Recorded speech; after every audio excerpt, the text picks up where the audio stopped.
اعوذ باللہ من الشیطان الرجیم، بسم اللہ الرحمن الرحیم۔ سورۃ الانعام آیت نمبر 88۔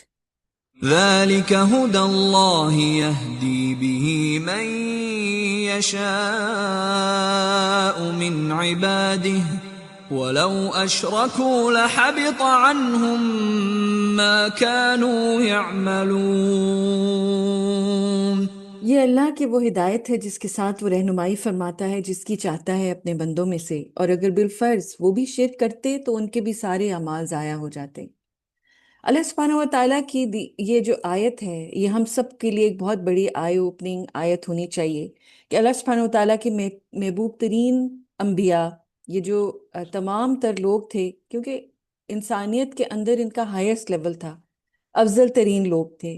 انہوں نے اپنی زندگیاں ساری اللہ سبحانہ و تعالیٰ کے دین کے لیے وقف کرتی تھیں، بے انتہا قربانیاں دی تھیں، اتنی سیکریفائسز کے جو کہ ہم امیجن بھی نہیں کر سکتے، اور یہ کمیٹڈ تھے ٹوٹلی اللہ سبحانہ و تعالیٰ کے ساتھ۔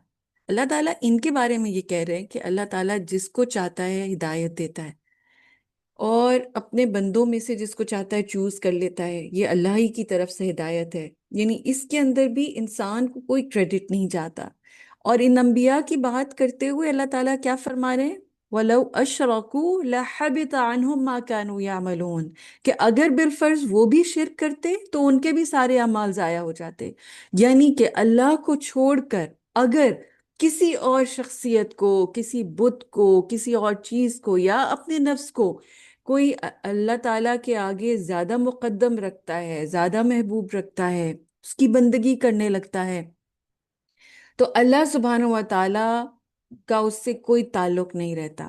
اس شخص کے تمام اعمال ضائع ہو جاتے ہیں۔ اس نے کوئی نیکی کی ہو وہ ختم ہو جاتی ہے، وہ غارت ہو جاتی ہے۔ اللہ سبحانہ و تعالیٰ یہاں پر یہ کیا ہمیں بتانا چاہ رہے ہیں، سکھانا چاہ رہے ہیں کہ انسان کسی بھی لیول پر پہنچ جائے، اگر وہ شرک کرے گا تو تمام تر اس کی زندگی کی محنتیں، عبادتیں سب ختم ہو جائیں گی، سب ضائع ہو جائیں گی۔ اللہ سبحانہ و تعالیٰ کی ہاں ویلیو کس چیز کی ہے کہ انسان نے اپنے دین کو کتنا خالص رکھا ہے، اللہ کے ساتھ اس کا تعلق کتنا مضبوط ہے۔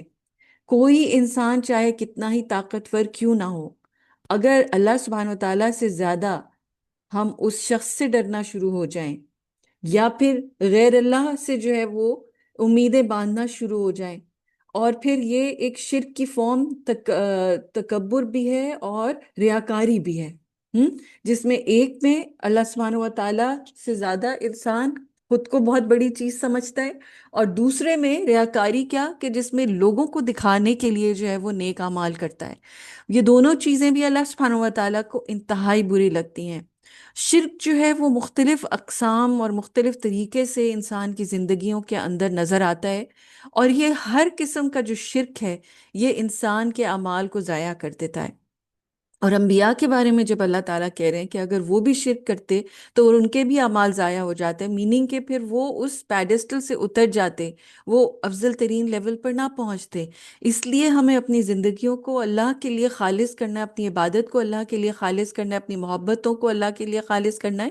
اس کے اندر ہر قسم کا شرک، ہر قسم کی ملاوٹ ختم ہو جانی چاہیے، کسی چیز کا بھی شائبہ نہیں ہو کہ یہ اللہ کے سوا کسی اور کی خاطر کیا جا رہا ہے عمل۔